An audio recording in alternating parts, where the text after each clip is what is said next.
Hello, everybody, and welcome to the Onyx Path. I am Travis Legge. I will be the storyteller for today.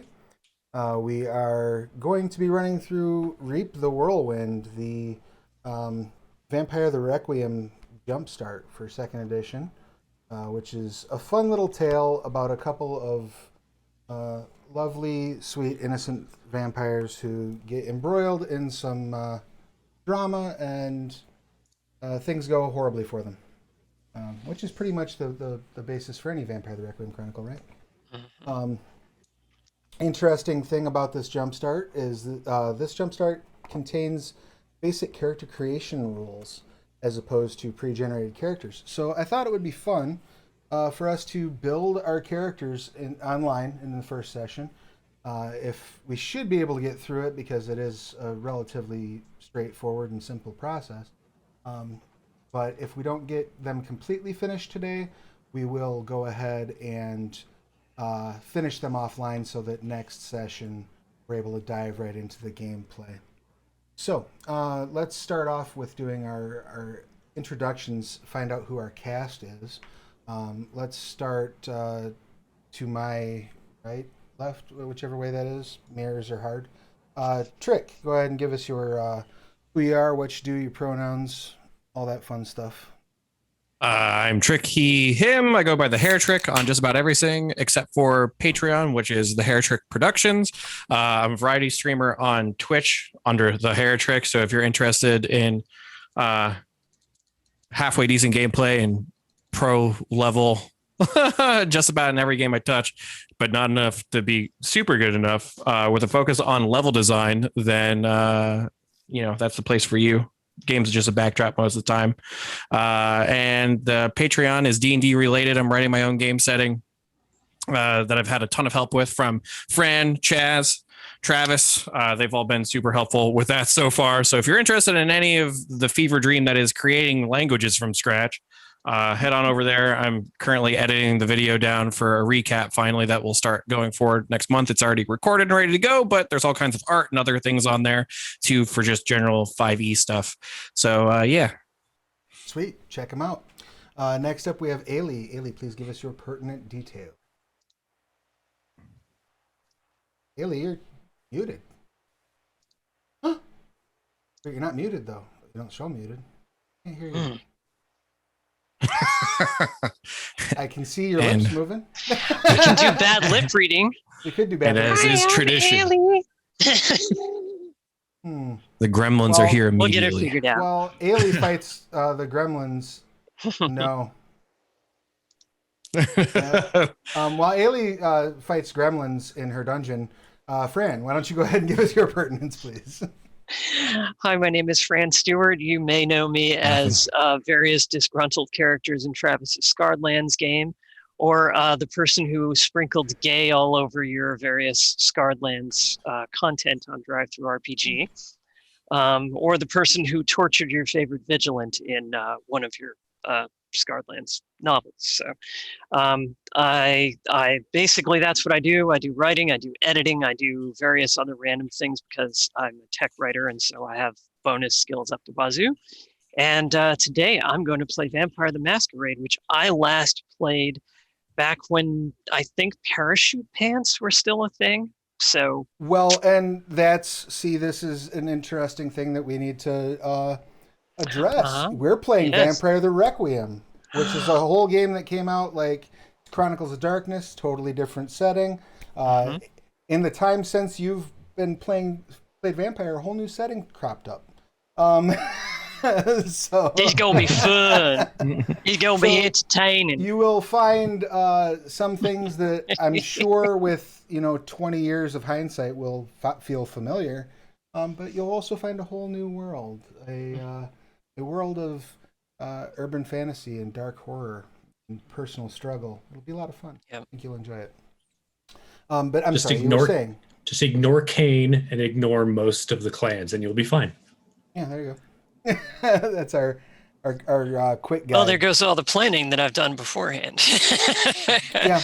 But yeah, that's pretty much me. So, hi. Beautiful. And hello, and thank you for being here. Ailey, are we still fighting gremlins? Yep. You're still fighting gremlins. All right, cool. You know it's gonna be that kind of game. Jeremy, let's go to you. Vampire gremlins. Yes, the sharp, pointy teeth. All right.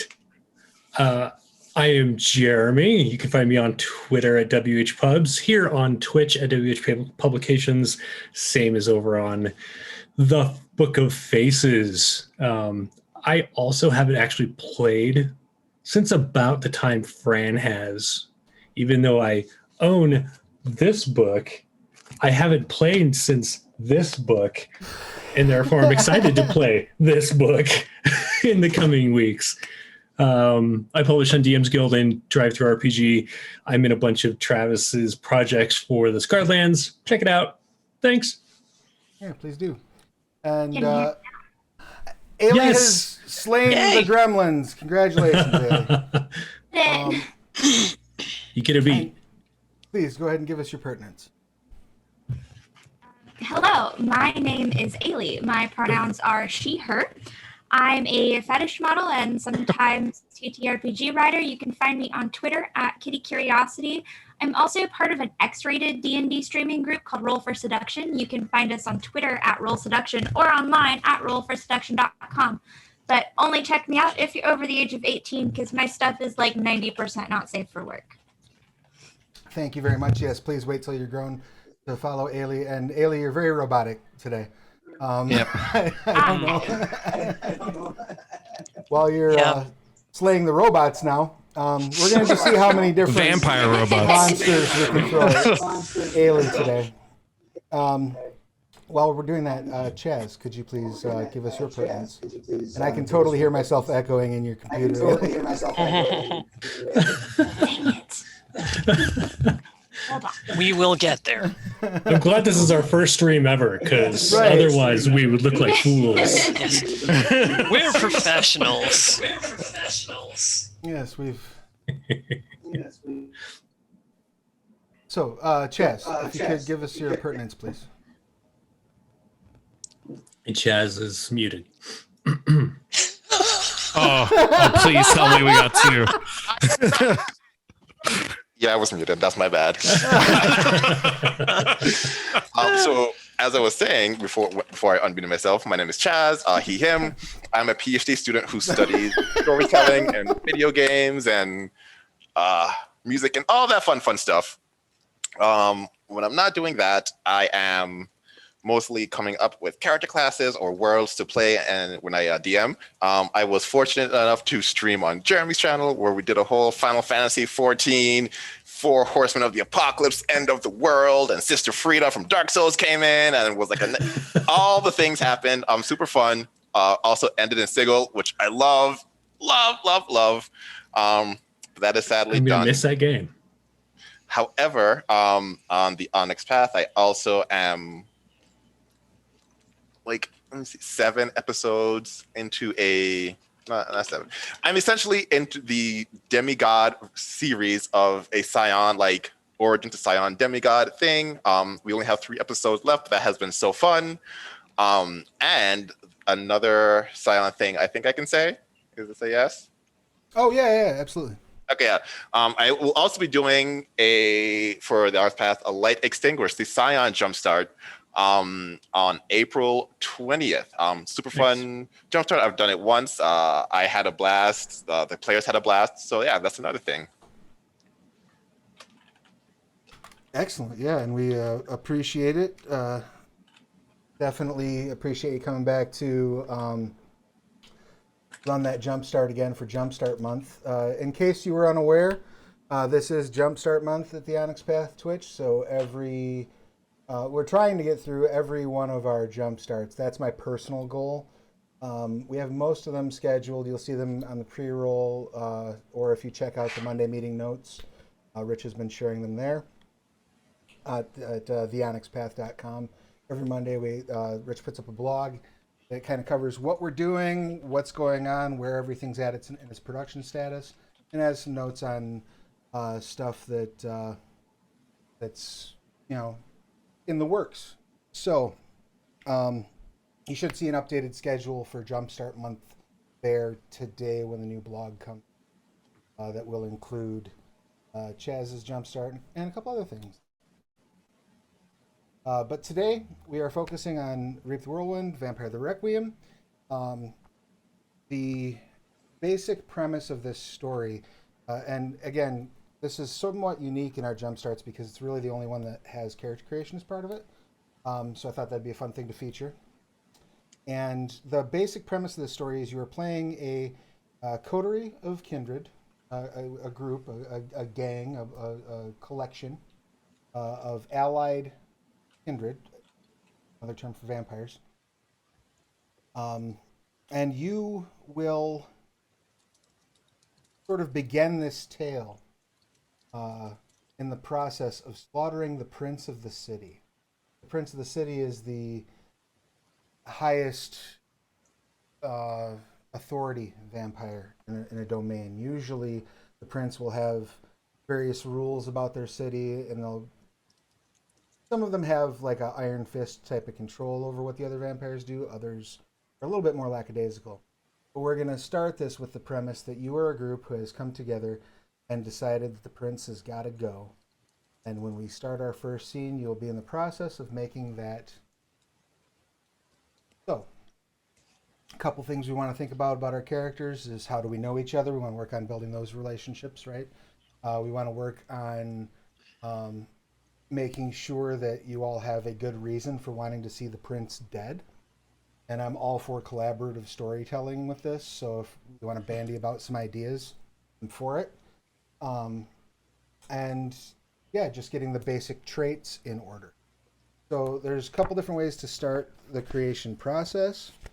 I'm going to go by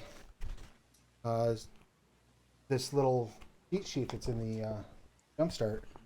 Is life after death. Step 1 is concept. You need to come up with a basic concept for your character and pick an aspiration, something your character hopes to gain from the prince's death. So what kind of person or, what kind of monster would you like to bring to life, Ailey? Can't hear you. Okay, now I can't hear you again. Damn it. All right. Damn it. So she's going to be playing a nun who's taken a vow of silence. Right. There we go. I love it. I had a friend who tried to do that in a D&D game once. It did not last. I had a friend play at Kenku one time. It didn't go well because I was like, when did you hear somebody say that? And they're like, well, what do you mean? I'm like, if it's not at the table, you don't get to say it. Normally, I'm not that much of a jerk, but I made an exception in his case. All right, so while we're waiting for Ailey to sort that out, let's go to the other side of the top. Jeremy, what kind of person and or kindred, what do you see for your character? So I guess that depends on how dark we're going to go with this, because if it's all right to go dark. They are Chronicles of Darkness. Yeah, I'm leaning more towards Lestat than Louis, so someone who, although Lestat wasn't necessarily a monster before his change, but I'm going with I was a monster to begin with. Okay. No one knew that. I'm going to be a serial killer. I love it. I absolutely love it. All right, cool. So why would your serial killer want to be rid of the prince, or what would your serial killer hope to accomplish by... I'll be honest, and this is going to be perhaps a secret.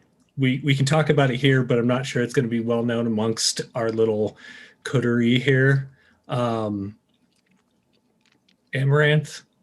Okay. He really wants to drain the prince, and because he's never drained a vampire before, and all of the things that he's heard, like, why wouldn't he drain a prince first, right? Okay. So don't start at the bottom of the food chain. So what you're hoping for is the sudden rush and influx of power that comes with consuming the soul of another one of your... Yeah. Awesome. And he's all right with the voice in his head because he already has voices in his head. That's valid. Okay, so make a note of that under your aspiration. Okay. And next up, let's go with Fran. Fran, what do you got for ideas? What are you thinking for the essence of your monster? I played a vampire in a one-off in college that I really liked the idea of, which is a World War II soldier who basically got rescued on the battlefield and didn't expect it, and still isn't entirely comfortable with it, but he's still sort of walking around being a World War II soldier. So I think what I am looking at from I think the gain that he sees from this is that this guy is a dictator, and dictators need killing. I love it. Okay, excellent. And so what would you say, if you had to phrase that as like an aspiration, as something that you're expecting to gain? Liberation. Liberation. Awesome. I love it. Liberation through the death of the prince. Yep. Put that down as your, please. Ailey, are we back? Yes. Do we have? Yes. I'm getting mad echo through you. I don't know what's going on. And I love that the echo also sounds like a robot. The echo does sound like a robot. I feel like I should be doing like. Wait, I'm still robotic? A little bit right now, yeah. Yeah. Do you need a reboot? I hope not. You sounded like totally Marvin the Paranoid Android right there, which was kind of. While you're messing with that, let's go back to let's bounce over to Trick. Trick, what do you have in mind? Now you can't hear me. Oh, I can hear you. Nothing. We can hear you. You can? Yeah, but you Yeah, are we still can hear a little you, yeah. robotic. Still robotic, though. A little bit, not as bad as you were. Whatever you're doing, So do weird. 20% more of it.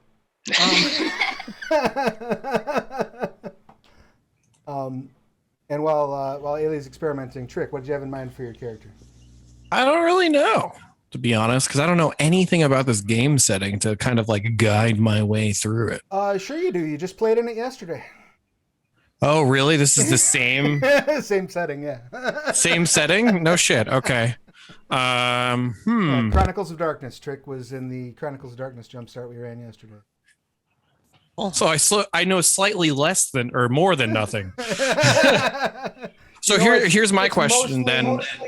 Like most people, it's our world but darker, and most people are not quite aware of the supernatural. It's something that exists beneath a veil of secrecy and denial. Okay, so with that, is there any like biomechanical like people who are like constructed, vat built, or like pieced together? Like, you know what I mean? Yes, but that's another different. There's a game called Promethean the Created, which covers those.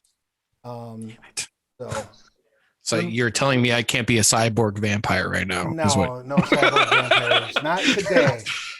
Shit. Another time, we'll make that happen. Well, so my first serious character that I really, really loved was Bifurons. Okay. And their whole idea of just like power at any cost with very little like emotional attachment to anything. So them killing the prince could just be them making a power play, trying to replace them, like usurp them or usurp them, or however you say it. Totally, absolutely cool motivation. Very on brand for vampire. Yeah. They tend to be a bucket full of crabs that turn on each other constantly, which is part of the reason why having a coterie is important. Because when someone tries to stab you in the back, it's much better to have 5 friends to help watch your back, as opposed to being out there on your own. Yeah. So just some like ill-kept youth that was trying to muscle their way through life because they were given absolutely nothing. And then one day the offer of something was given and they weren't quite sure what it was. And boom, you're a vampire now. And they've just kept that mentality is the whole world is out against me. So I might as well take the whole world. Exactly. There you go. All right. I get to make the rules if I control it. So mark that down as your aspiration. Ailey, how's our tech coming? sound now? Still sound a little robotic, but I think we can get by. I'm not echoing through you, so that's All a right. plus. I That's will the figure bigger out deal. the robotic thing later. All right. So what kind of character are you thinking of? Do you have any in particular in mind? I'm thinking something sort of mercenary. She's a vampire for hire.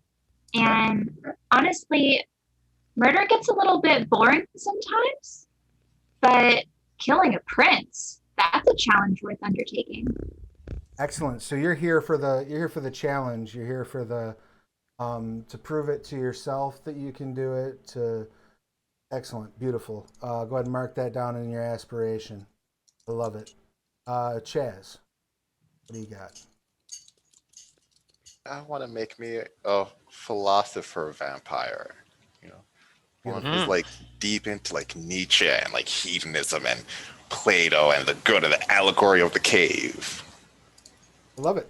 I love it. Okay. And so what is Only your... as long as you have a very long beard that you're like, I mean, like it can't be. I could get like a fake beard because like sometimes you gotta take the beard off, do other vampire things because like That's the fair. key philosophy is hedonism. Like let's if we're gonna be a vampire, we gotta do this right. Epicurus, the Love vampire. it, love it. Yes. All right. And so what would be your aspiration, your reason for wanting to take the prince out? Well, he just read some Nietzsche, and Nietzsche was like, God is dead. And he's like, yeah, God is dead. Or like, God should be dead. So this prince needs to die so I can go, so Nietzsche could be right. So yeah, let's go kill him. I'm down. So Right just on. nihilism is your aspiration? It's so good. It sounds exhausting. Fucking millennials. I swear. All right. I love it. I think that'll make for a nice, fun character with a strong moral center. Can't wait to see how that plays out. Yet another game of Fran going, how did I end up with you people? Yeah, exactly. All right, so the next thing that you'll want to consider is your attributes and your skills. These are what define what you can do, what your capabilities are. They all are pretty self-explanatory, I think, but if you have questions about what they cover, I'm certainly happy to answer them. You'll notice on your character sheet you have 3 boxes. You have a box that contains your intelligence, wits, and resolve, a box that contains your strength, dexterity, and stamina, and a box that contains your presence, manipulation, and composure. From those, you'll pick whatever is most important to your character and put 5 dots in that box. The next important gets 4 dots, and then the tertiary gets 3 dots. The dots that are already filled in on your sheet are free. So you get that many points to add. Does that make sense? And that's to their everyone? attributes. To the attributes, yep. So we get +5, +4, +3, and then every other one stays the same. No, well, you get 5, 4, and 3 dots to spend. So you fill it when you fill in a dot on the sheet, you spend that dot. So you'll have Okay. 5 points to break up between them, 4 points to break up between them, and 3 points between them. For power, finesse, and resistance. I see what you're saying. Right, but they break down. So like, instead of being across, because the power, finesse, and resistance are across the lines, the boxes are where the 5, 4, 3 are. Okay. That was my next question. So that answers that. Perfect. Okay, I am still a little bit confused. So you get 5, 4, and 3 per. You get 5, 4, 3 per individual attribute, or No, per box. So per box. Right, the first box that has your. Okay, got it. So per column, basically. Right. Yep. One gets 5, one gets 4, one gets 3. Yep. So intelligence, wits, and resolve. Let's say you want to be a mental-based character. You put your 5 between those 3. If you want to be a fighter, a physical-based character, you would go between strength, dexterity, and stamina for your 5. If you want to be social, you would go for presence, manipulation, and those are how they're grouped together. Got it. Other box.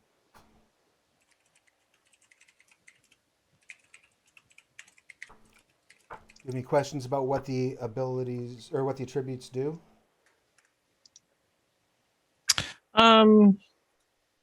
What is like resolve is just your determination to get shit done, right? Right. Resolve is I'm not going to back down. All right, perfect. That Composure is is definitely holding your shit together in a stressful. gotcha. So, like, resolve is I'm not going to leave this place despite what you say. Composure is, and I'm not going to yell at you while I tell you I'm not going to leave this place. You know? Right. And intelligence and wits go, maybe I should leave this place. Maybe not. Right. All right. Intelligence Perfect. is very much your book learning. Wits is very much the rapidity with which you can call up information.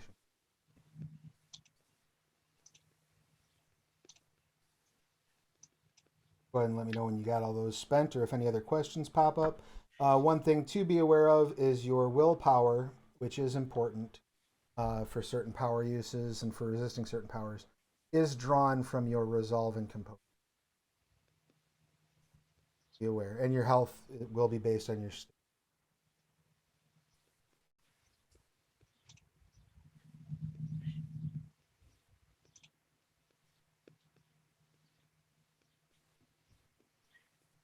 Does Chronicles give out a free specialty at 4 dots too, or is that just an old world thing? I'm being asked in the chat.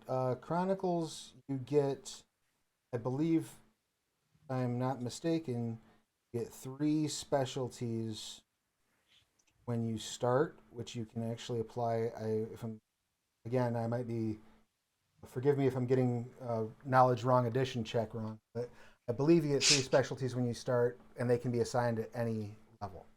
So you can have a specialty in something, you have 1 die. Then you can also purchase more specialties as your character. And if I'm wrong about that,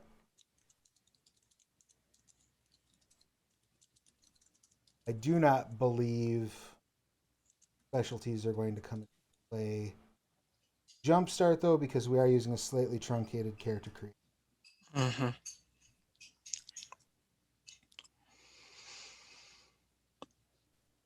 So does anyone not have their dots assigned at this point? I think I'm good for what I'm imagining my character to be.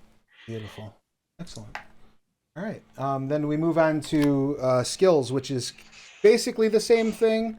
You will break up your priorities between the mental, physical, and social skills. Those receive 11, 7, and 4 in your primary category. And you'll notice it's noted right on the sheet, the penalty that you incur if you're using one of those skills unskilled. So if you have no dots in investigation and I ask you to make an investigation check, you will roll -3 dice, whatever the attribute is. Your important note to the basic function of the system is a lot of the modifiers will change your dice pool, and your dice pool can be reduced. Like you can make a check. Say if your dice pool would be a -2, you still get to make a check. You get to roll what's called a chance die, and that die is a 10 is a success. A 1 is a dramatic failure. Everything went really wrong. Otherwise, what comes up on that die doesn't matter. I like that, actually. Like, do you want to take the chance of a critical failure? You can push it. You said it was 11, 7, and 4? Yep. Okay. Yeah, it's a nice way to like include a botch system but make it a risk reward situation that's worthwhile. And it does prevent you from, like, if you've got, 4 dice and firearms, you're not going to botch a roll and accidentally shoot your buddy in the ass unless other circumstances have really made that a hard shot. You know what I mean? Like, it's not quite so swingy with I like having a botch rule that's not super swingy. It's not ultimately, everybody has a 1 in 20 chance of doing something horrific to their best friend. So any questions about what the skills cover?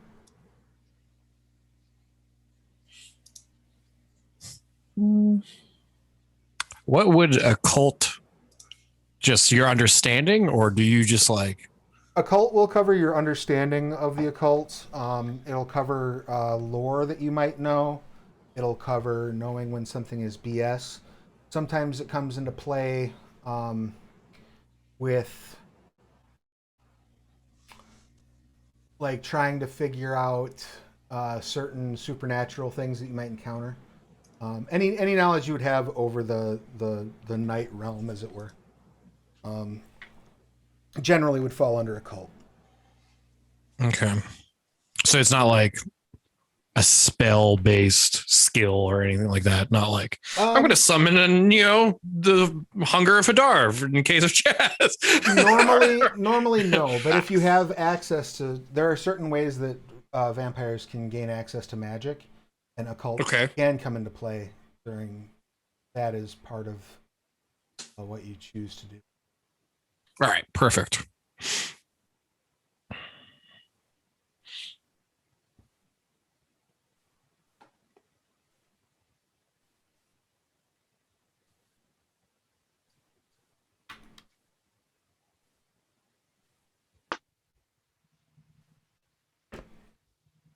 So yeah, if you have any questions about any of the other skills, did everybody get their skills spent?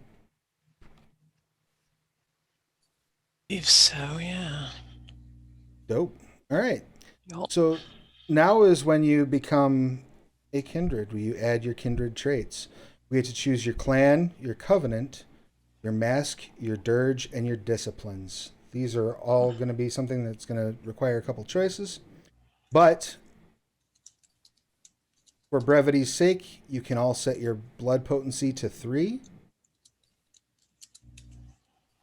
You may note that this gives you up to 12 vitae and lets you spend up to 3 per turn. Which, for those of you who are watching at home and are somewhat familiar with the system, yes, they're slightly advanced kindred. They're not. We're kicking over a prince. I mean, right. And your humanity is at 5. Which means you're probably not like the nicest of vampires. You have quite a ways to go before you get into the like, oh, I only feed from animals, and I would never hurt someone. I don't steal things. You're not playing that level with this group. Yeah, it definitely tracks. I'm sure that will go down for all of you before the game is over. All right, so for clans, there are 5 clans in Vampire the Requiem. And the Jumpstart gives a real brief breakdown of each clan that is actually pretty good at kind of conveying the core ideas around them. So we have Clan Deva, which are hungry, passionate, and seductive, the ones you die for.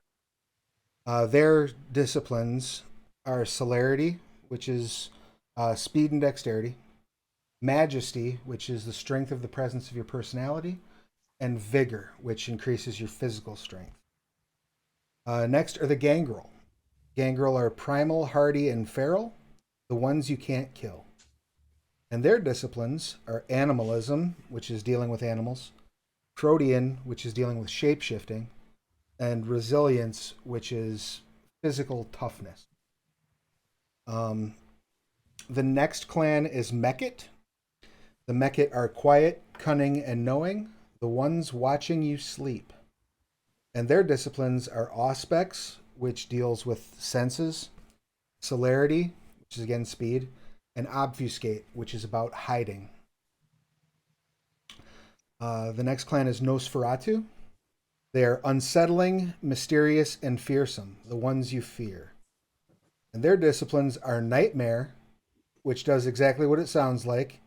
It's terrifying people. Obfuscate, which is hiding, and Vigor, which is physical strength. And the last clan is Ventru. Unflappable, domineering, confident, the ones who win. And their disciplines are Animalism, as we discussed, animals. Dominate, which is getting humans and kindred to do what you say. And Resilience, which is physical stamina, toughness. So, do any of those clans leap out at you as being like, that's what I want to play? Fran, Jeremy? Jeremy, I see you nodding. You have a clan? Yeah, going with Venture. Venture? Love it. Love it. Okay. And I think I'm trying to decide between Nosferatu and Gangrel, and I kind of think, for a World War II dog face, it's got to be Gangrel. I totally thought you were gonna go with Nosferatu when you said that, but that also makes sense. Yeah. All right. Gangrel it is. Beautiful. I love it. I think I'm gonna have to be basic and go Deva.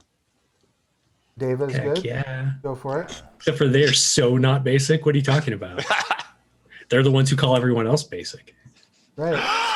Can I do that? Of course you can. Right before the prince dies, you just be like, bitch, you basic. Basic. Say that. Oh, I'm seeing like this whole like just imagine Ruby Rod as a Deva. I was actually picturing Eleanor Shellstrop, but yeah. Yeah. You're burnt. Mm-hmm. You're burnt, Prince. Super green. All right. So so do you have the disciplines down for Deva? Celerity, Majesty, Vigor? Yes. Okay, right. And you will all get 4 points to spend in your disciplines. We'll get to that momentarily, but just so keep that in mind. And you were going with Gangrel, Fran. So that's animalism, protean, and resilience. Protean and resilience. Yep. All right. Ailey, did you have a plan that sounded good to you? I'm leaning towards Mekit. Mekit? Okay. The disciplines for that are Auspex, Celerity, Obfuscate, which is really good if you're like a assassin type thing. Like not a bad combination for stabbing people and getting away with it. And then Trick. Any thoughts? I was stuck between Mekhet and Ventru. Because the more I'm sitting here thinking about him, he would avoid the character that I want to play. He would avoid physical confrontation and manipulate situations to get out ahead more than just like beating the shit out of somebody to get ahead. Right. And they would I dump points into occult and science and computers. So like if you can control the money and you know where the people are coming from with like the history and the like economy and things like that, then you could control the person. So I don't know which one that would lean more towards. I mean, that's because the Ventru threw me off because the animalism is what Ventru because Ventru are lords of their domain. So control all man and beast within my domain, which is kind of the idea of their discipline arrangement, right? You know, nothing happens under what I survey without my. Whereas the Mekhet, it's much more about like collecting secrets and hoarding information and things along those lines. And then using it against people. Right. Okay, so Mekhet then, because that would be very like I'm not going to assassinate somebody physically, but maybe I'll assassinate their character. You know what I mean? That's fair. Okay. So the next, once we have all that down, then so as a Mekhet, your disciplines are the Auspex, Celerity, Obfuscate. Auspex, yep. Obfuscate, and what? And Celerity. Celerity. Okay. Yep. And then the next thing that you need to select is your Covenant. Your Covenant is sort of the social group you exist within. And each Covenant sort of has its own structure and its own rules and its own aspirations. That does not necessarily mean that all members of a Covenant are in lockstep with those. But much like joining a coterie and having people to watch your back, being part of a covenant gives you more people to watch your back. The downside being is also more people that you are a little beholden to watch theirs. You know, so plus some of them are more rigid than others in terms of what they ask. So the covenants are the Carthian movement. which are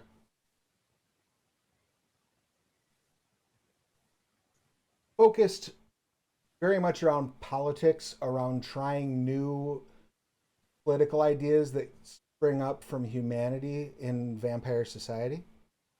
So, like, whereas most places are ruled by a prince and it's a very feudal kind of situation, a Carthian city, for example, might want to have a democratically elected city council or a mayor, something like that. They'll try different government things. They usually rail against a prince as much as they can, without resorting to violence, generally.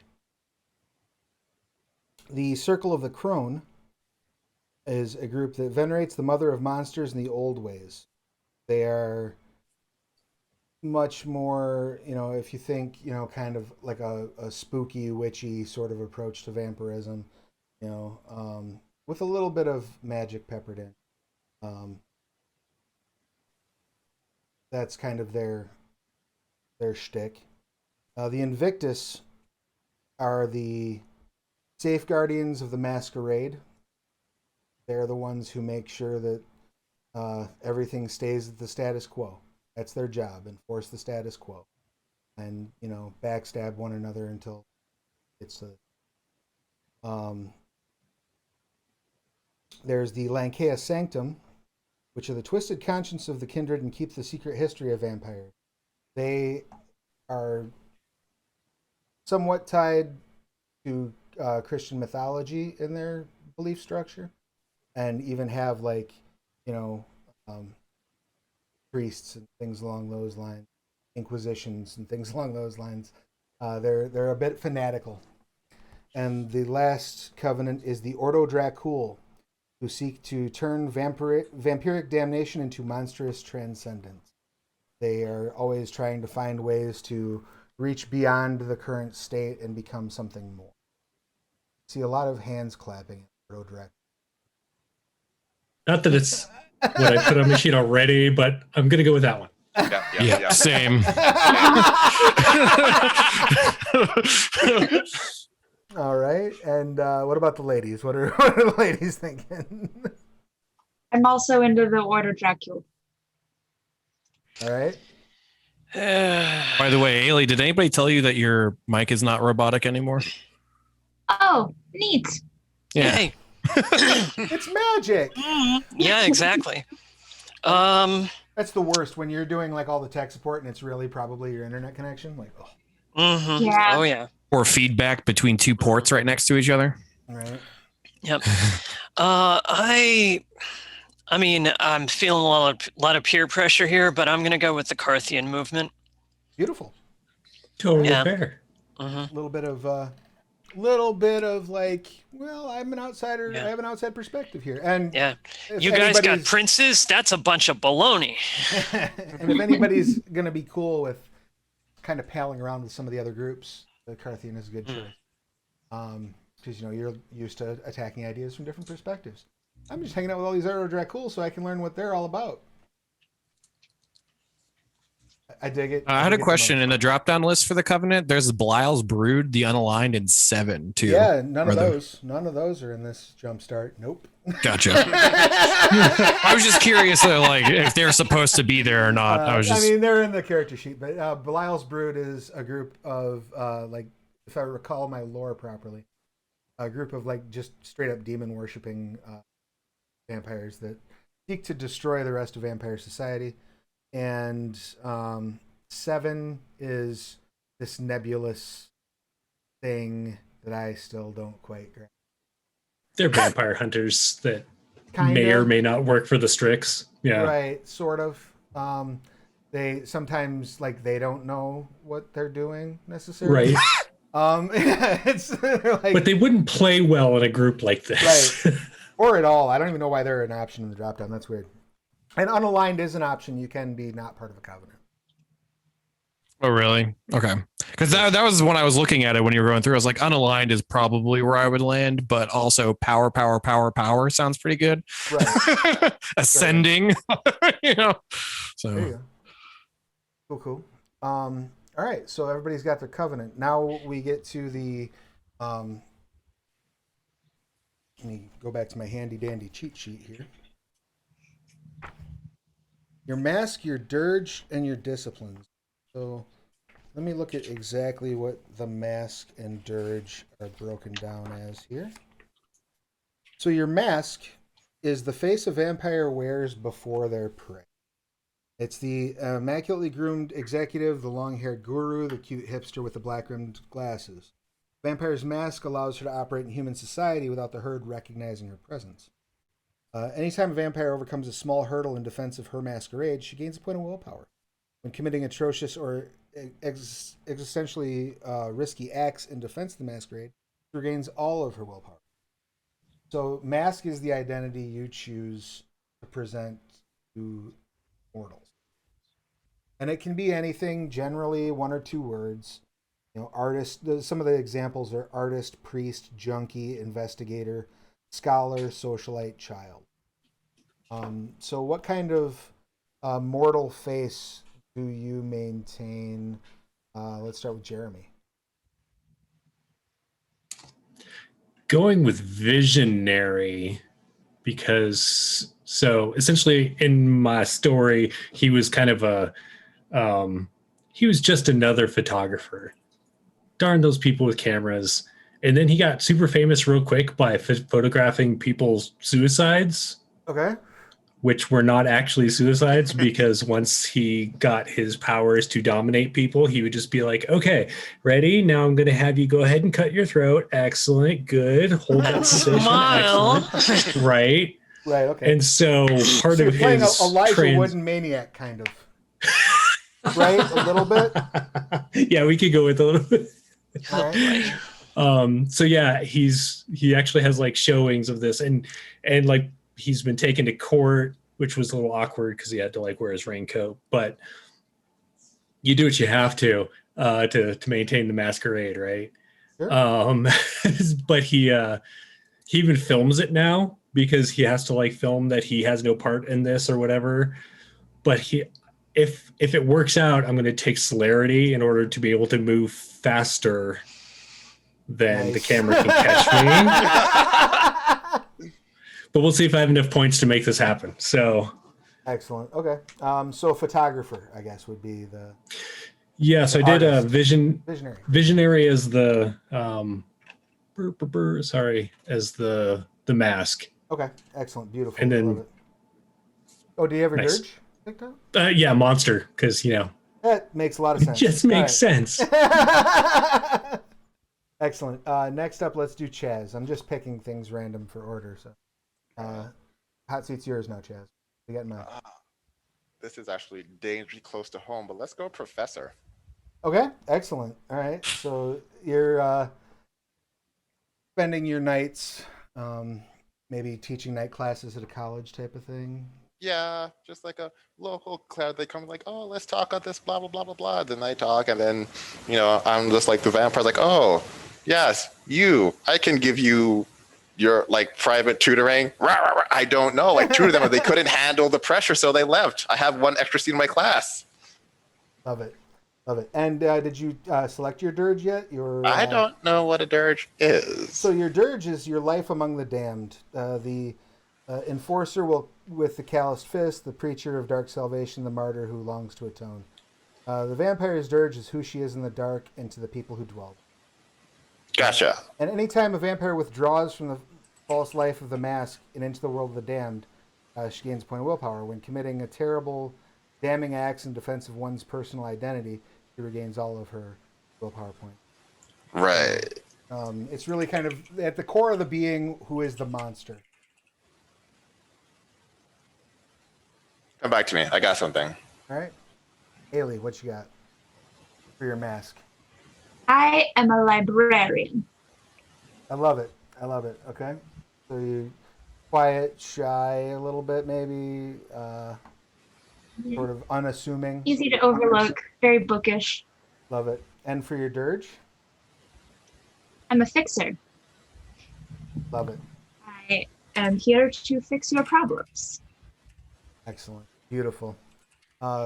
Fran, what you got? So for my mask, it's the enlisted man. The guy hanging out at the VFW who smokes any cigarettes you don't want, who comes out on the lawn and is like, no, here, let me show you what you got to do if you're going to try to get this tire off the rim is, the guy with the beer gut who doesn't talk about what he did during the war, is the mask. And then the dirge, I'm still trying to come up with words for it, but if you push other people around, I push you over. Excellent. So maybe an enforcer, would that sound about right? Enforcer or breaker of tyrants. Right? I love it. Let's do it. Like anti-bully. What is the word for anti-bully? Mm-hmm. An equalizer. Equalizer. Like there we Queen are. Latifah. Yeah. That's perfect. Yep. I love it. You're like the people from Leverage. Mm-hmm. All right. Yeah, except I hit a lot more people. I'm concerned That how little we're girly gonna get guy along with now. the freaking mop of hair. I don't. Oh, you're gonna get along famously. I'm sure of it. It's just going to break down at the right at the beginning. We're all going to kill each other. Like Prince dies first dice roll, second dice roll, one of you drops. What are you doing? Stab. All right. Rick.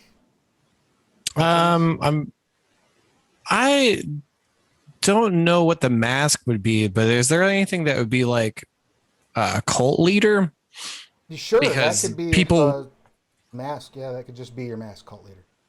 Because that was my thought, is that the more people are worshiping me is power. I power over those people easily, type of thing. So I guess that would be it. I have no idea what the dirge would be. Dirge would be what sort of, so for example, like if you're really into like the like transcendence aspect of it, could be something like horror. If you're going for like how grotesque can I become, could be something like transcendent. Like everything is about pushing that next envelope. Everything is about going beyond. It could be you could have prophet, like you're a cult leader in the mortals, but you're continuing that on in your next phase. Like you believe that you have some sort of gift, or you're seeking some sort of gift, prophecy of what comes next, of seeing that next. So that's an option. There's a number of ways to tackle it, really.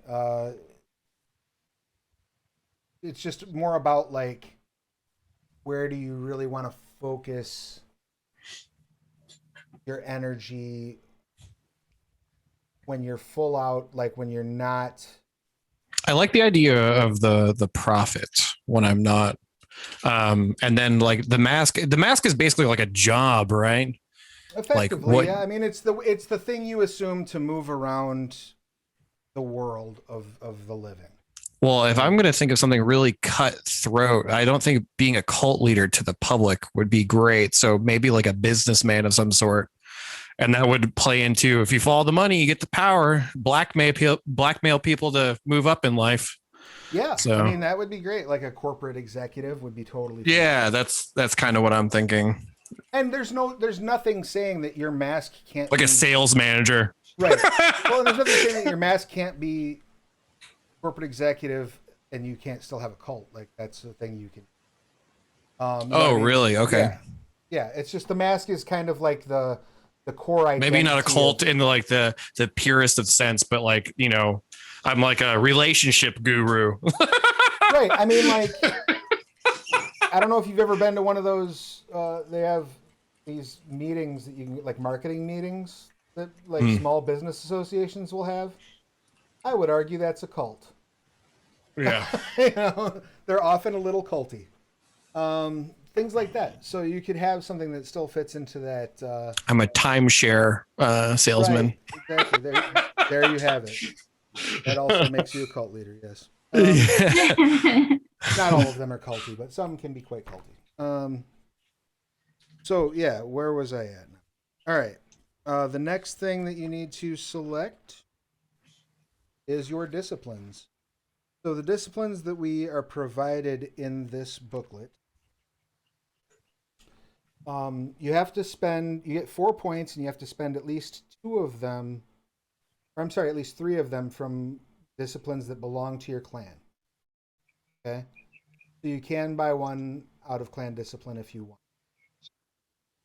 Only the first 2 dots of each discipline are covered in this pamphlet, so we're going to stick to those. So you're going to have at least 2. And I've already kind of gone over what each of the disciplines do.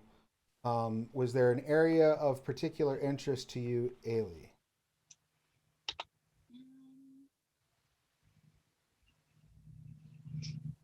No.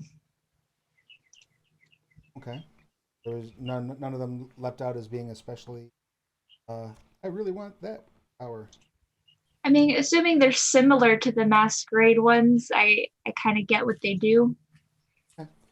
Somewhat similar, yes, though assuming that can be a bit of a trouble. What dots were you looking at? Auspex and obfuscate. Okay. So your auspex, just to give you an idea, auspex 1 is Beast's hackles. Beast focuses on danger and weakness. The vampire who borrows his beast senses can use that to that focus to know if someone is about to attack her or to pinpoint the weakest person in the room. You can also pierce obfuscate with it. And the second is uncanny perception, which lets you basically look at it. It kind of works like aura reading. You can tell their mood. You can see what they're afraid of. You can find out what their vice is. You can find out if they have derangements. You can find out if they've committed diablerie. So basically the same thing. You said obfuscate? Yes. So obfuscate 1 is face in the crowd.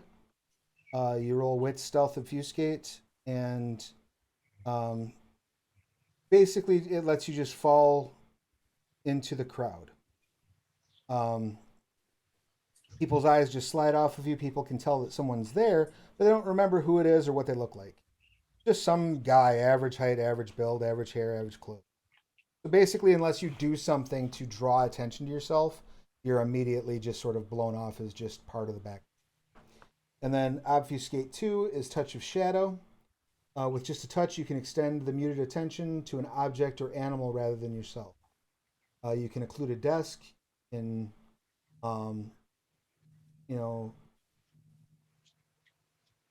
hide an animal so that it can't be seen. You just have to touch the object and spend a blood. So that's pretty nifty. All right, Chaz, what were you thinking discipline-wise?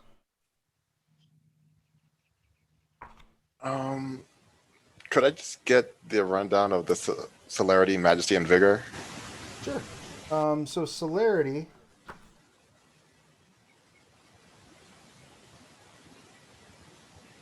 Just had that page too.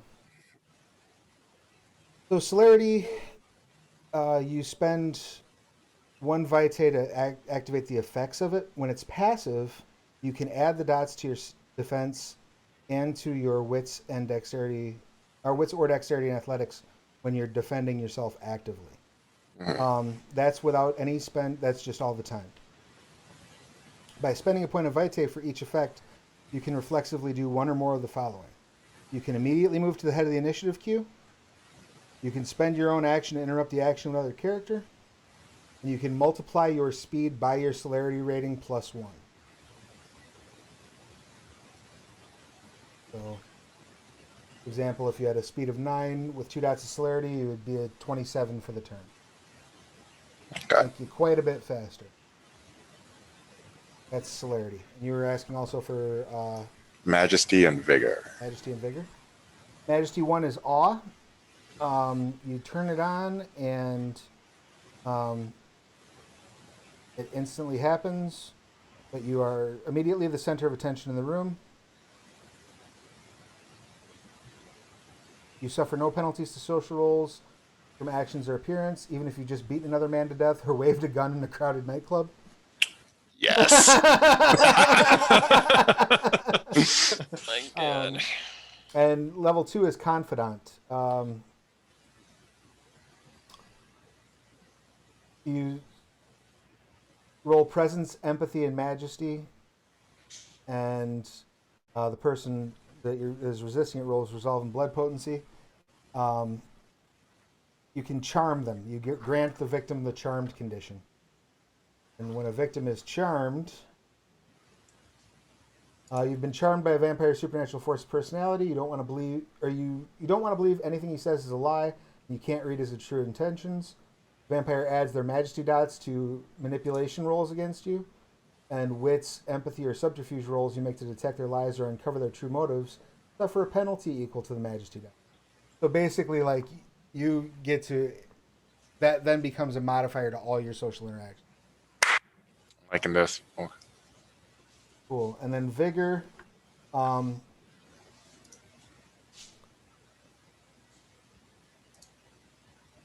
You add the Vigor to your effective strength rating all the time.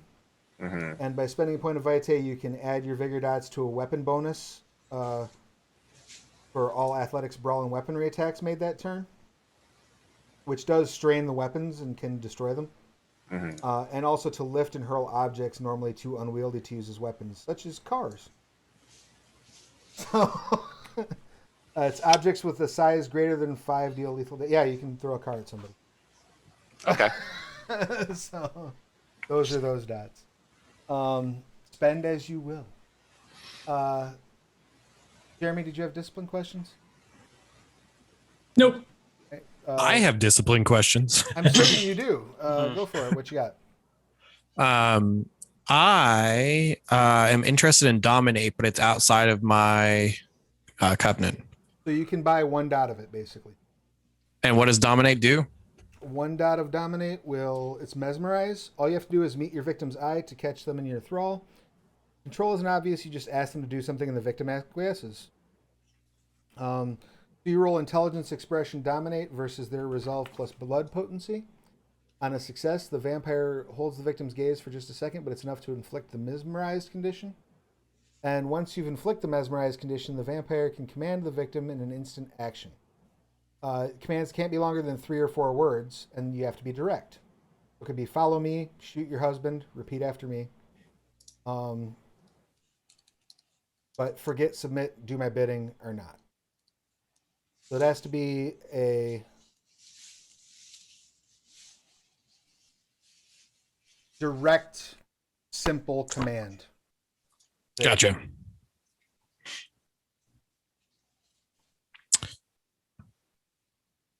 Yeah. Did you have any other questions about disciplines? You went over aspects, right? I did. That's the sense other vampires that are in obfuscate, sense danger, and you can also like read auras with it.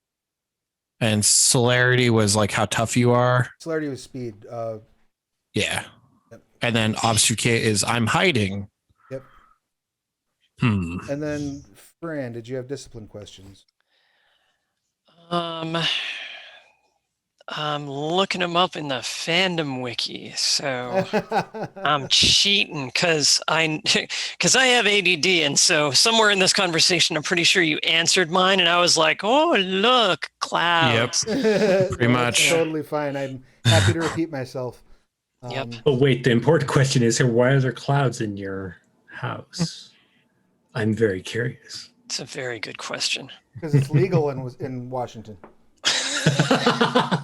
Good answer. Wah, wah. Yep. Give me a minute here. Take your time. Take your time. And you can only put 2 points into the disciplines, right? Right. You can have 2 points in any one discipline, and you have to have 3 of them in your in clans. And you have 4 points total to spend. Yep. Okay. While Fran's looking at disciplines, the next thing we have to do is figure out your advantages. So, your resolve plus composure is your willpower.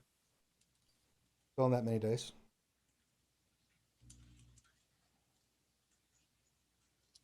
Your resolve plus your composure is your willpower. Yep.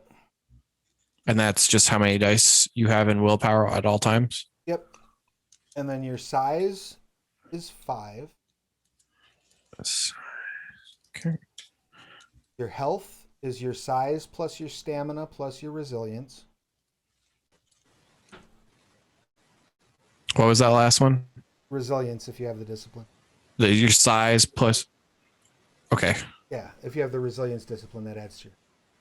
So size plus your resilience plus your, because you broke up. That's why I'm asking. Oh, yeah, sorry. Size plus what? Stamina plus resilience. Okay. And then your speed is your size plus strength plus dexterity.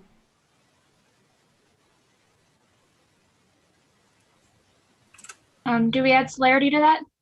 You do not add celerity to your speed, no, but you can spend a blood to multiply your speed by your celerity.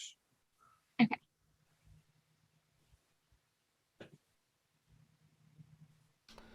And then defense is the lower of your dexterity or wits plus your athletic.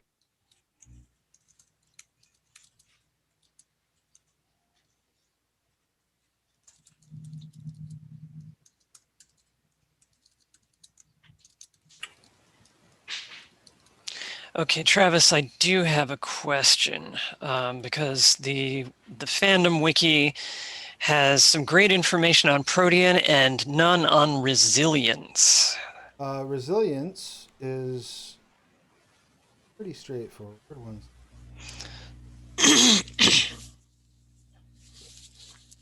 Basically, just more dots equals less juicy, or does it give you any, like? I mean, it. So all the physical disciplines have kind of a passive effect. The passive effect of resilience is it adds to your health, or adds to your effective stamina when you need to make a stamina roll. Also becomes part of your health. Whenever you take aggravated damage, you can downgrade a number of points of that damage to lethal before marking it on your health track. Okay. So that applies to all damage from fire as well as other acquired banes, but not sunlight. Resilience offers no reprieve from the sun's blazing eye. And then you can also spend a point of Vitae to subtract your resilience dots +1 from all sources of damage other than fire or sunlight. Effectively like armoring yourself.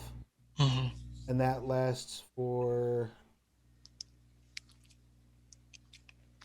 So more dots really does just mean more dice for that? Pretty much. Okay. Well, it's more like things that it's more modifiers, because you can subtract those dots from the damage source before it's even rolled. You can also subtract the dots from damage suffered from fire. Okay, yeah. By spending blood. But my point is, so like Protean, if I get more dots, I can do weirder things. But with resilience, it really is just, your bullet sponge is spongier. Right. Yeah, you're just more gooder at the same thing. Yep. Okay. It doesn't add new powers. You can sports harderer.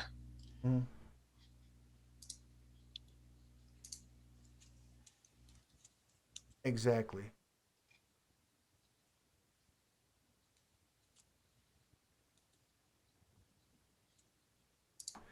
And did everybody get those fancy add up things together? So we did size, speed, and defense. Yep. Because I'm looking at the bottom of the character sheet. It says defense is your lowest of dexterity or wits plus athletics plus celerity times your initiative mod. Is that a thing?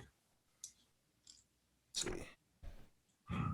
It's on the bottom of the character sheet. That's why I'm wondering, because it's Not, weird that's not times initiative mod. That's the dot between the two of those is to tell you that that's a different thing. I was like, good lord. I have 180 defense. Your initiative modifier is your dexterity plus composure. Okay. Perfect.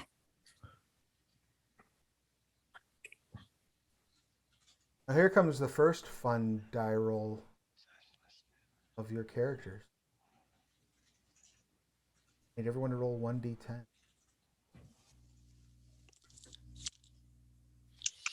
Uh-oh. What happens if you hit a 10? Then you have a 10. What did you get, Ailey? I got it 2. All right, you can record that you currently have 2 vitae. I Trick, needed 3. you got a 10? Yep. You can record that you have 10 vitae. So I get 10 vitae? Yep. Nice. Now remember, your max is 12 for everybody, but Ailey's going to start off hungry. What'd you get there, Chaz? 8. All right, start with 8. I assume we all also have was 0 mighty hungry. armor, by the way. Yeah, no arm. We'll deal with like equipment. I'm totally here buying momentarily. armor. Equip stuff. Yeah, okay, gotcha. I'm just trying to fill in all the stuff. That's plus strength and dex. Like, what the hell are beats? How many people I've beaten?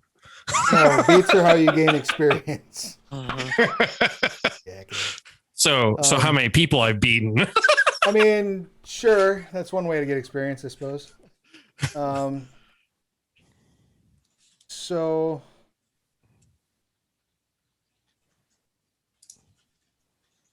yeah, we'll get into gear here momentarily. Everybody else roll for blood. Yep. Got a whopping 3. Woohoo! Fran, what are you starting with? 5. Nice. Okay, so help you're going to be hungry. All right, and that will also come into play with things like frenzying and things along those lines. So a couple other basic things. There is no section regarding merits in this book, so we're going to just move forth without them. Well, Merits are a thing in the Chronicle system that gives you other little perks and bonuses. We're just going to treat that as a sign that you all would have maxed out your resources, so you can just buy whatever gear you basically. So because I'm a kind and benevolent God. What kind of weapons would you like?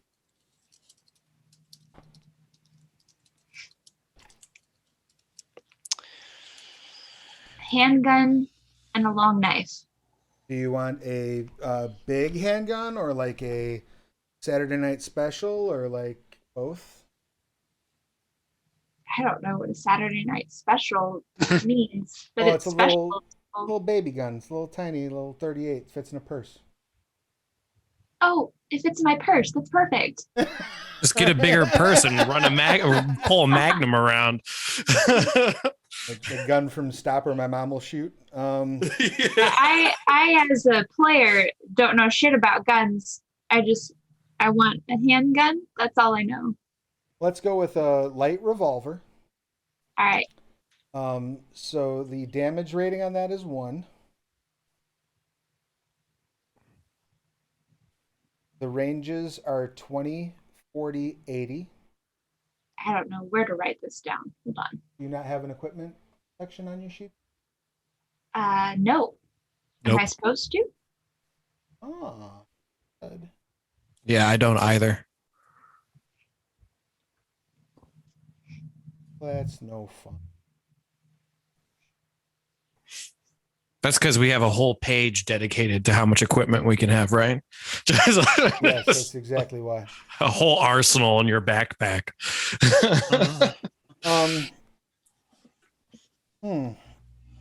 Okay. Just write down, like type in, and I'll get the values to you on a separate sheet. Put it in merits. Why not? We got room there.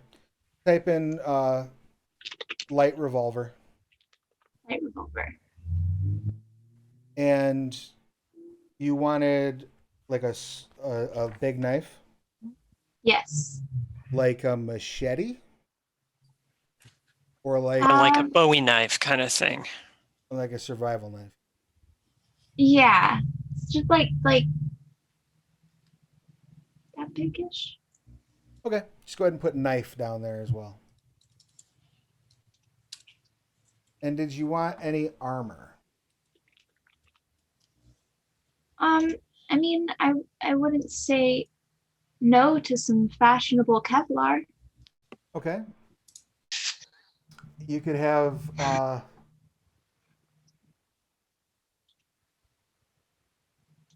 Kevlar vest. So your armor rating would be 1/3.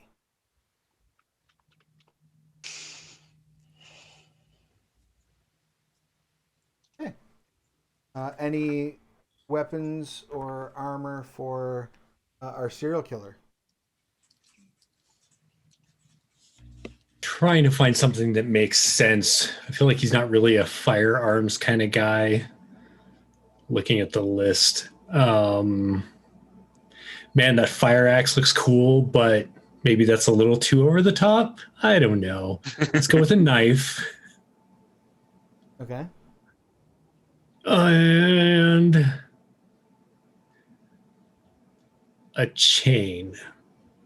Okay. Excellent. Any armor? Also Kevlar vest. Excellent. Armor rating 1/3. Okay. Thank you. Yep. Fran. Jeremy, out of curiosity, where's the list that you're looking at?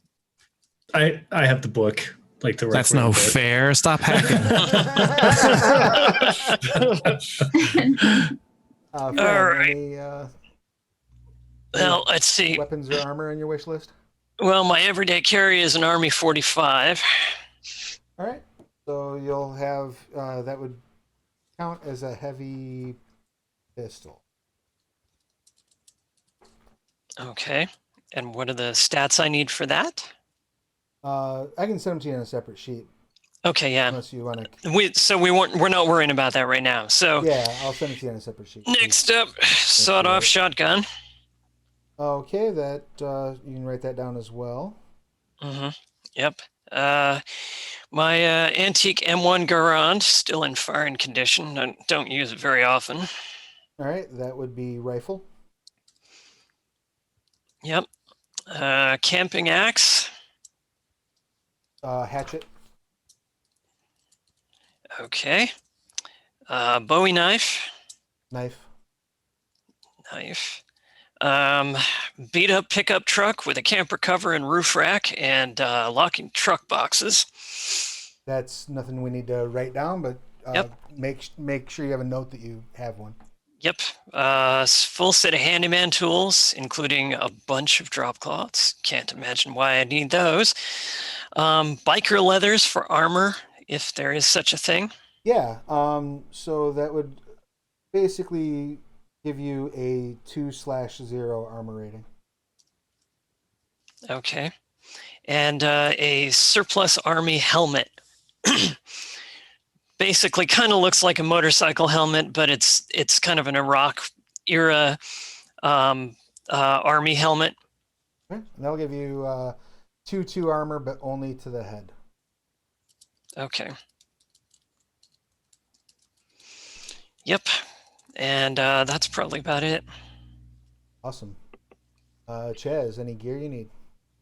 I want me a garish blade. Like, I don't know how garish we can get, but now that I know I can like wave it around and be like, it's fine. People believe me. I want like as garish, like a katana or just like a massive like one of those fairground katanas with like motorcycles and lizards on it, and the blade is multicolored and like as garish as possible. How do we do this, Travis? All right, so just write down. I think we'll stat it as a machete. Okay. Right, unless you think rapier would be closer. no, it's a cutting, not a thrusting. Yeah, Right. yeah. Okay. So go ahead and stat down that you have a machete, Okay. and we'll just aesthetically. We'll make it nice and garish. Right. I heard Jeremy say fire axe, but he couldn't pull it off. But I think I can. So I'll pop that there. I feel like Fire Axe is more of the American Psycho killer than me. Right, a little bit. Right. I'm a little more behind the scenes, let people, do it themselves. It's hard to kill yourself with a fire axe. I mean, if you put your mind to it, Yeah. you can. I feel like this is a team up effort, guys, for my next project. Any armor or anything that else? looked like some kind of armor. Okay. Yeah, something that they can go under my whatever those jackets they use to have the stupid patches on them. Whatever can fit under that. Oh, do you want like a You could have like a Kevlar vest. Okay, yeah, and that's 1-3. Kevlar vest is 1-3, yes.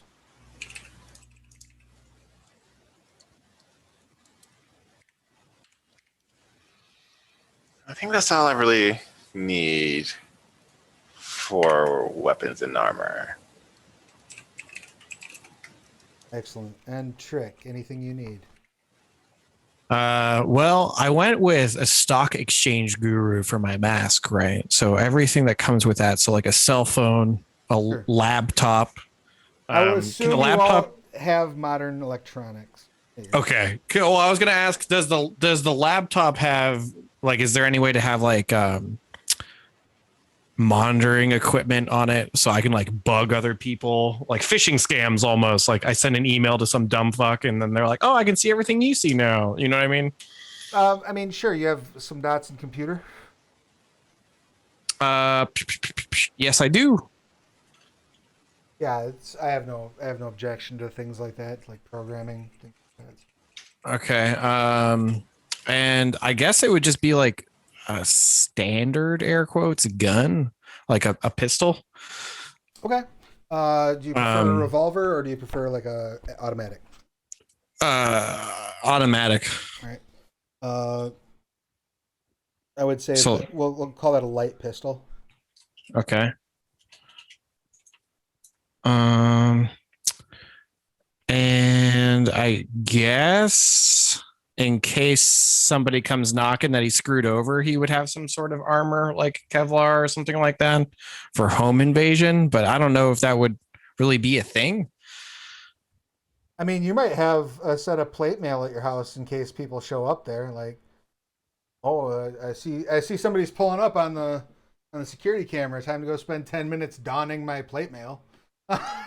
Yeah, that's kind of what I was like. Somebody either shows up at his workplace or at his home type of situation, like wherever he calls home, and it's just like, well, better be prepared than not prepared. I mean, to that end, you could also have like a suit of riot gear if you wanted to, like stashed aside. That would definitely be hilarious. Super prepared and paranoid, like John Wick style paranoid. I'm a fan of paranoia, so. All right, so do I put riot gear? Yeah, I kind of like the idea of this Wall Street guy walking into some big gun dealer and being like, I need some defense. And the gun dealer's like, I can make so much money off of this guy. Right, so, You've got the shiniest, most useless gun. And yeah, so the pistol, so here's my thinking. The pistol would be like in the desk at his work. Right. And then he would just wear a Kevlar vest at work, but the riot gear would be at home and probably like an actual rifle, like in your AR-15, AK-47, P90. So like a straight up machine gun. Yeah. Okay. I mean, if he's gonna be paranoid enough to have riot gear, he has to have some sort of DPS to back up the riot gear, right? No, he will DPS very slowly. You can write down SPD. Assault rifle if you want to. Okay. And these are all like last ditch effort type of things. Like his light pistol is it's got a little holster under his desk. He carries it around on his person. At home, he has the assault rifle. If he's going somewhere, he has I assume he has a nice car because he's a stock exchange asshole. So he has a spot in his trunk for the assault rifle and the riot gear in case wherever the hell he's going, he needs to put on some better clothes. But yeah, I was just, I guess maybe surveillance equipment. Is that a thing? Sure. Yeah. You can just make a note that you have surveillance equipment that is rating 2. So that means the way equipment works, all right? Your armor gives you an armor rating, and that applies when you're taking damage. The rest of your equipment will give you bonuses whenever you're using it. Okay. Okay. So, like when you make is there any other equipment that pertinent to like hacking or anything like that? Your computer itself would be fine, and we'll give it a +2 rating. Okay, because now I'm like, what is everything's rating? Gotcha. And I'll send you all the weapons and stuff. But so like, okay, if you're using a gun, for example, or an axe to hit someone, you add the rating, the weapons bonus, your dice pool. Then it has a damage value, which is added. Gotcha. Which is added to the damage roll you make. So you're all equipped. You're all drawn up. I think we've got everything covered. I do want to say that I have a white Jeep Rubicon that looks like it's been sprayed with blood. 'Cause why not? Why not, right? Probably has. But yeah, you have sure. a lock probably, box filled with fingers in the back. Right. A license plate that says VMPR. Right. It helps to hide the real blood when it looks like it's already been sprayed with blood. Sure. You're one of those people. You're one of those hiding in plain sight vampires, aren't you? I'm Lucifer Morningstar, and this is my bar. Right. Or if anyone's ever read or seen Queen of the Damned and the Vampire Lestat, where he goes out and he's just like, "I'm a vampire. I'm going to be a rock star." Yeah. And everyone's just like, "Oh yeah, you're absolutely a vampire." Yeah, I love it. That won't be any problems for you at all. Nope. So. What I would like you to do, we're at like 3:30, so it's probably a little late to jump right into story stuff. And there are a couple things that I would like you to try to think about before we get into the next session. So to give you just a little backstory on the city. Well, that's one more box we need to tick. The Jumpstart, Reap the Whirlwind, available right now at DriveThruRPG. And if you watch all the sessions in the last session that we're running this, I'm going to give this physical copy away to someone. It's screen used.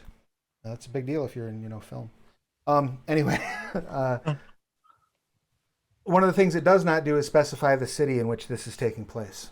So, any of you have any thoughts on where you would like that to be? Do you have any preference anywhere that you'd like to visit for the terms of our chronicle here?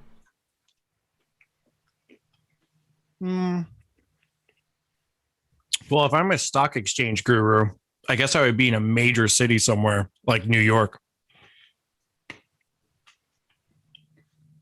You want to go for the big, go for New York, we got New York, we got Chicago.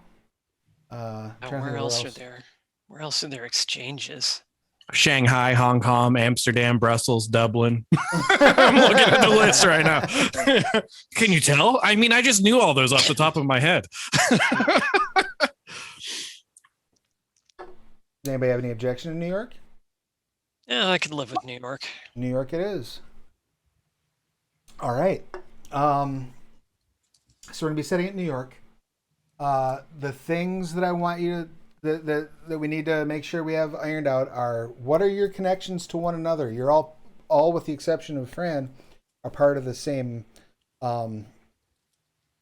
covenant. So that is a potential connection. Done. Right. But what else binds you? And maybe you should each, make a note of either an aspiration that affects one another, and we can. I have a perfect one. We can, what's up? Jeremy is a serial killer, right? And I'm a stock exchange guru, so we're both like insane sociopaths in our own way.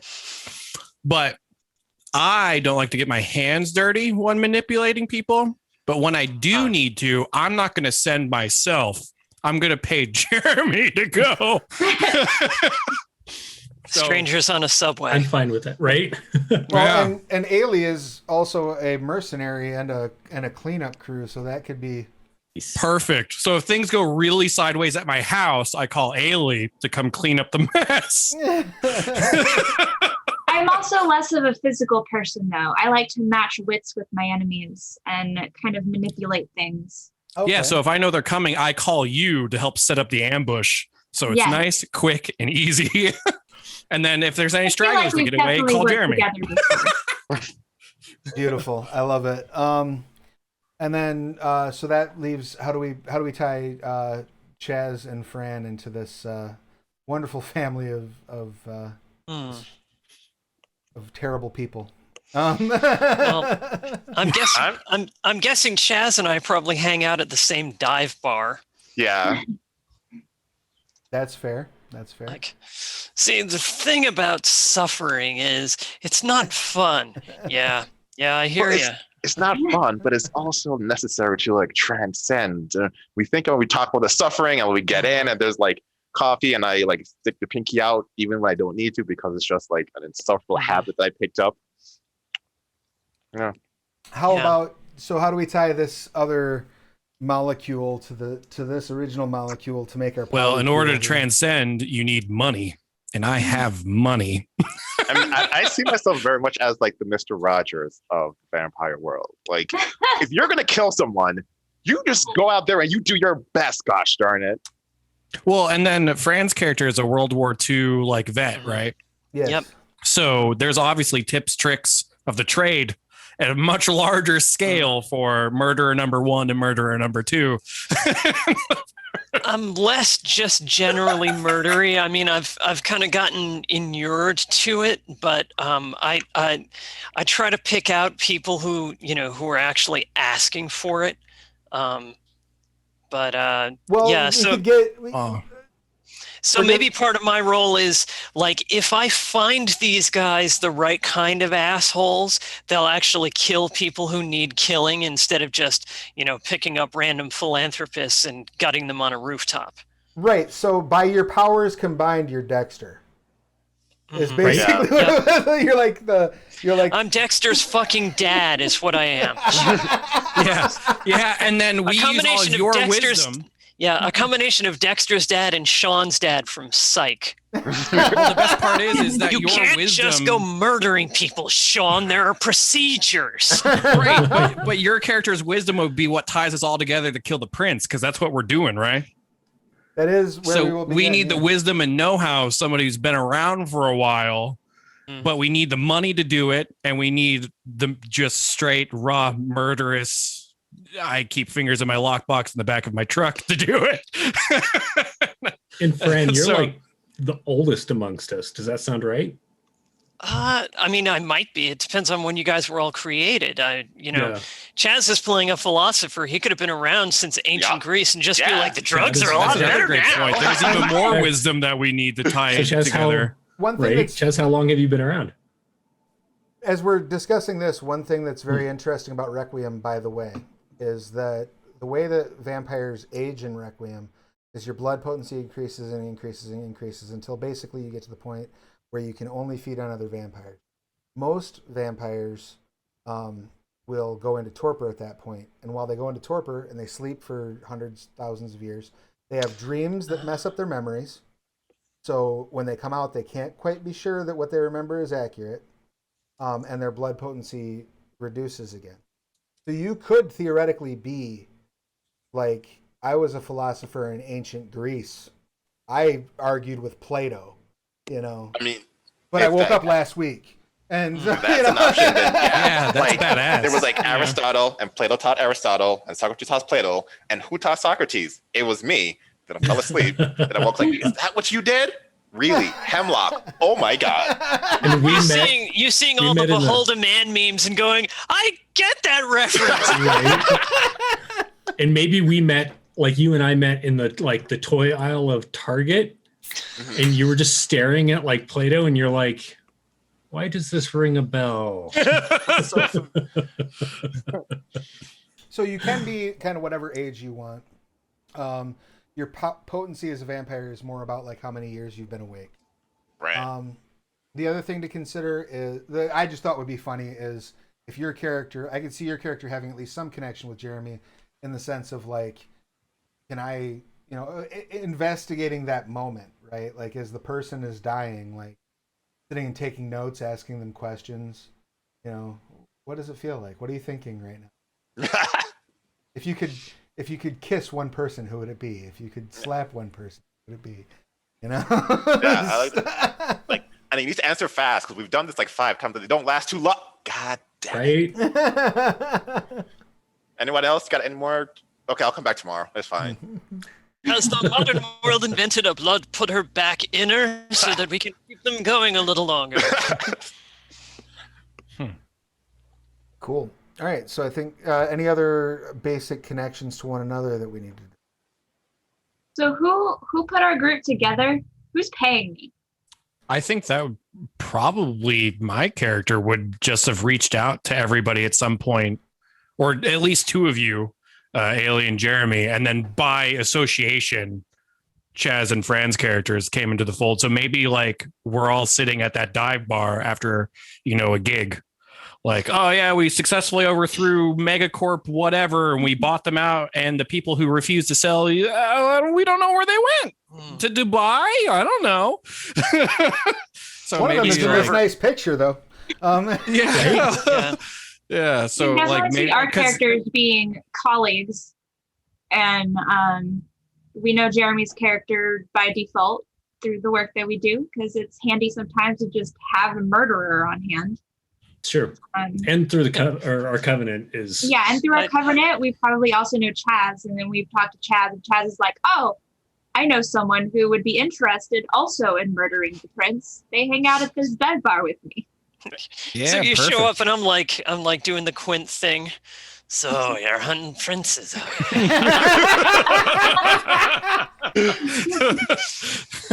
I kind of think you should have a boat. I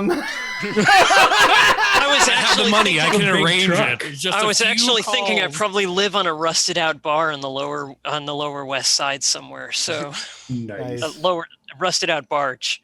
Yeah. I love it. Yeah, you have a boat home. Yeah. Perfect. I think we have a good solid plan. So you will have. So then our assumption is that Trick's character is the architect of this. Which is totally going to end well because I know what I'm doing. Yep. All right. Last important question. Does everybody have names? I am Leilani. Milani, beautiful. I will need all these in writing before next session. Yeah, there's no way in hell I'm coming up with a name on the spot. It's like the worst part. I can spend minutes on a name. Hello, Layla for short. Excellent. So Travis, earlier you said something about Finnish, and so I was like, I'm going to look up Finnish names. And so Jer, Jere, is going to be my name. I love it. Just to be super creepy. Is Jared going to have a last name? Yeah, it is not my last name because I'm German. So Timonen, Timonen. Beautiful. Yep. Do you have I could have hooked you up with all kinds of Finnish. It's one of the languages I know a little bit of. Nice. Do you have a name in mind, Chaz? I'm gonna go with L. Friedrich, and then something super annoying. L. Friedrich Baudrillard. Yes. Wow. Nice. Now, We're gonna so call you L. Is that all right? is that like an assumed name, or is it just like a like? Are you Yeah. like, I'm Juan Sanchez Villalobos Ramirez, chief metallurgist of King Philip II of Spain. Yes. I picked up this accent because I had a stroke some years back. Yes, I'm Egyptian. Why do you ask? Favorite part of that movie.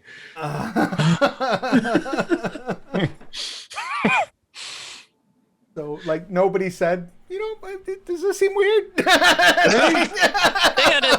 had a Scotsman playing an Egyptian and a Frenchman playing a Scot. I mean, it's on brand for the movie. So, Yeah. And my character's name is Huey Prochaska. I love it. Beautiful. Nice. Huey's a good name. Are you gonna go with Chad Trick? Is that what we're doing? Are you gonna be a Chad? I was actually thinking that because the way that my character started out is like I was nothing when I was a human, and then was given the gift of fast track. So I became a vampire semi recently, and then used all the things that come with being a vampire to move up in what makes the most money the fastest, which is like stock exchange. So I'd like to think I was like off the boat, like fresh off the boat, almost like Eastern Bloc immigrant that just came over and was like, oh, America with all the jobs. Oh, shit. I don't know anybody type of situation. Right. So they like wound up in the mafia, like the Russian mob or something like that. So I'm thinking probably some Russian name. Okay. Like Dmitri. Maybe I'll play as my buddy that I know, which would be hysterical, to be honest. And his name is Dmitri. Well, so if Dmitri is the name you want to use, Dmitri is good by me. Beautiful. So what we will do then is we will go ahead and start wrapping things up, because I think, does anyone have anything missing on their character sheet or anything they feel that they do not understand? Are we supposed to have a Bane yet, or is that something that happens later as you torture us? I will dig out your clan Banes because they're not in this book, and I will send them to you. But is bloodline important? Bloodline is not something that that is within the purview of the book. When you go beyond and start getting into Vampire the Requiem at large, you can actually join bloodlines, which are sort of like a refinement of your clan. And there's a couple different ways to go about that, actually, depending on. So you can, like, if you're directly descended from one bloodline, you can join at a lower blood potency. But if you have a higher blood potency, you can join a bloodline that you're not even directly descended from. And when you get up to like 6, I think you can actually found your own bloodline. Oh. So where you create diverse versions in the blood and whatnot. It's a very cool system that goes beyond the scope of the Jumpstart. Yeah. So I'm assuming like none of us have, unless we can, because you say so, like ghouls or anything. Because I really want my photography assistant to be my ghoul. I'm fine with that. If you want a ghoul is a human who you feed blood to. And they just sort of fall in love with you and hang on your every word and are vaguely obsessed with you, but also serve you and are compelled by your blood to not hurt you. You goddamn people are nutso, pardon my French. You are welcome to have a ghoul if you so choose. Just remember that A, that's a drain on your blood, and B, they're not always as you. There's sometimes they're temperamental. They're temperamental. Guillermo. So yeah, the basic system stuff, and we will go over this like as we're in play. But the big thing to remember is your dots equal 10-sided dice. So if I ask for, presence and, leadership and dominate, you would take a number of dice for each of those dots and you would roll those dice. You're always looking for 8s or better. 10s, you count as success and you roll them again. That's the basic core mechanic that you need.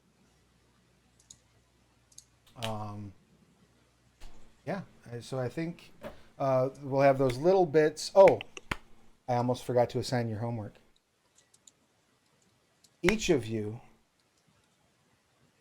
needs to get me a dark secret that your character had. Wait, shit. Now, darker than the what? All the that's why I looked right at me when you said that. I was like, what?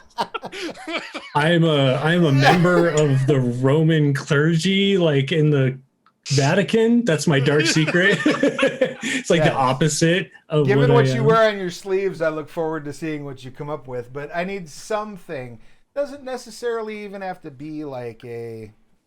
I need something that can be leveraged against you. We're not doing. Are we doing touchstones? Because that could be a great leverage.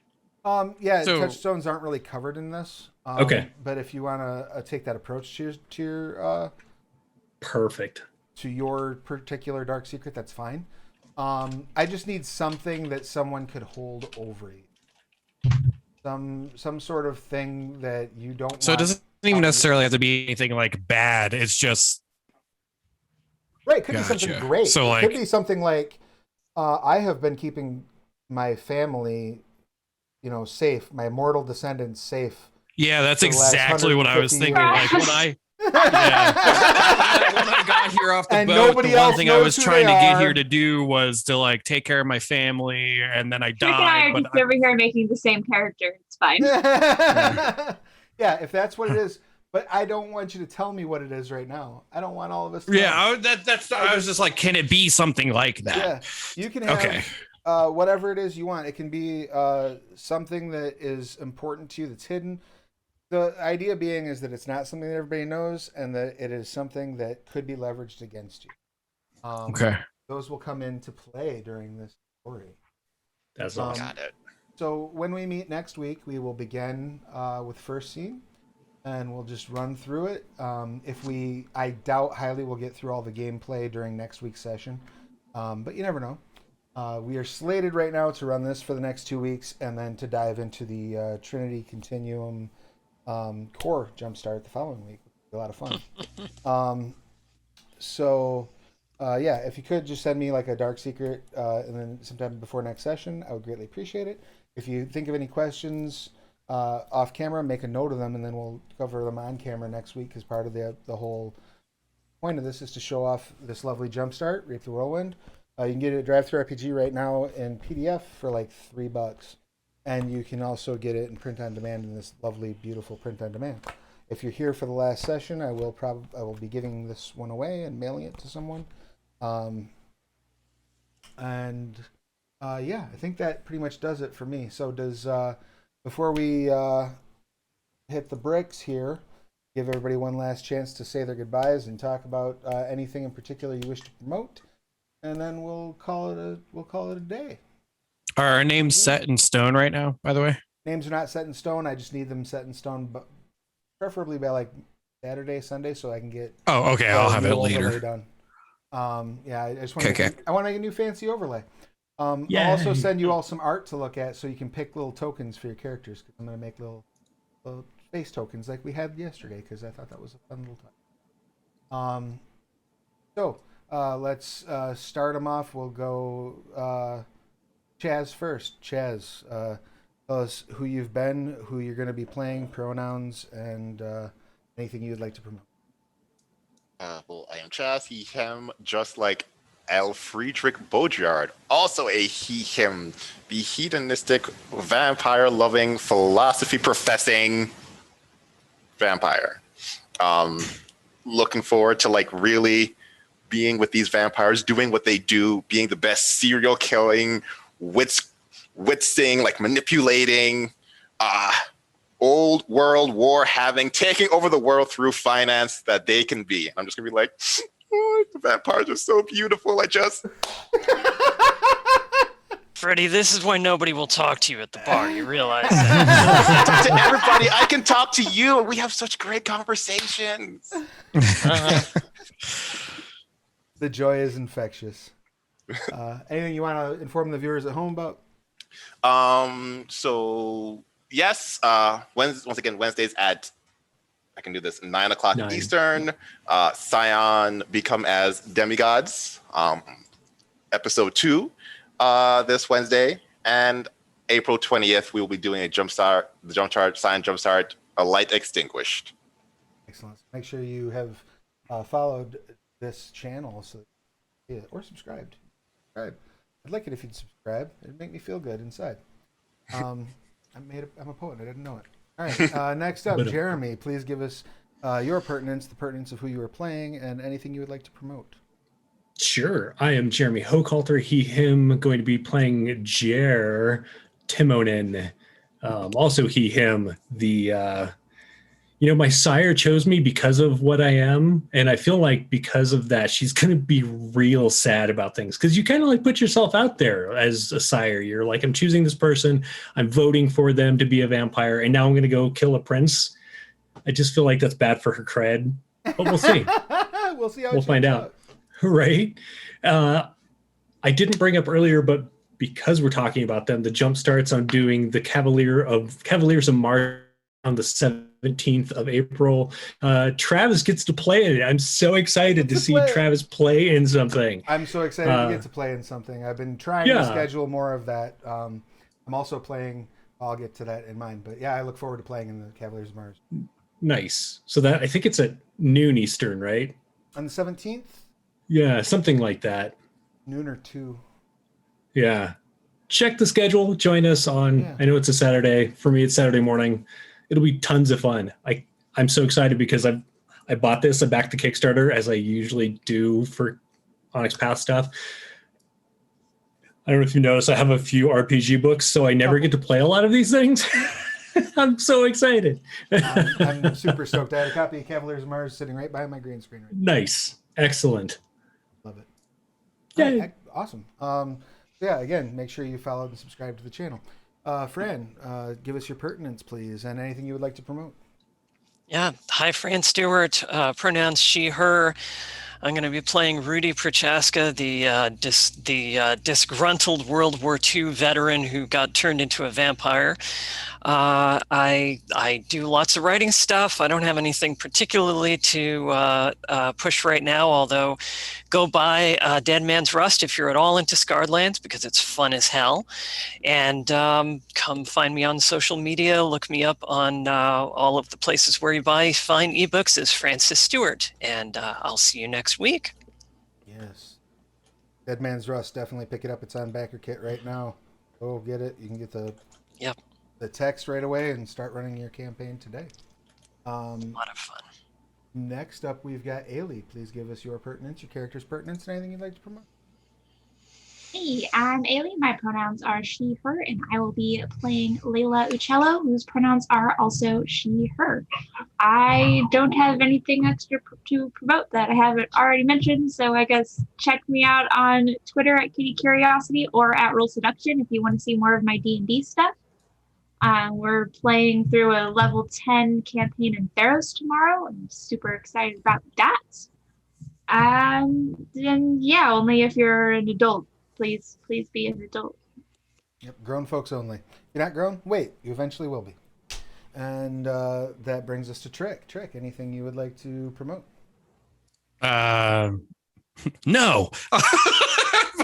I have Trick, the hair trick, on just about everything except for Patreon, which is the big thing that I've been dumping my soul into for the better part of a year now, getting it set up and then popping it up. But I'm a variety streamer on Twitch at twitch.tv, the hair trick. So if you're interested in level design focused, casual or competitive play, depending on what I'm doing, you can come check that out. I'm always happy to talk about level design. I've been one for several outsources and large community projects for a better part of 15 years. And the Patreon has some super exciting things coming soon on it. I'm finally getting into the rhythm of doing monthly video recaps, just trying to not spoil everything because I want people to play it and have fun without knowing, oh, this is exactly what happens. So if you're interested in language creation and a ton of cool art, the Patreon is where you can catch that at. So yeah, just threw that link up in the chat. Oh, and your pronouns and your character's pronouns and your character's name. He, him, and name is work in progress. Name is work in progress. Excellent. I guess that leaves me. I'm Travis Legge. He, him. I am the storyteller of this fine group of players. And when I'm not storytelling this, I storytell other things. You can catch me next tomorrow night. I am playing Trinity Continuum Adventure with the Vorpal Tales crew, which is a lot of fun.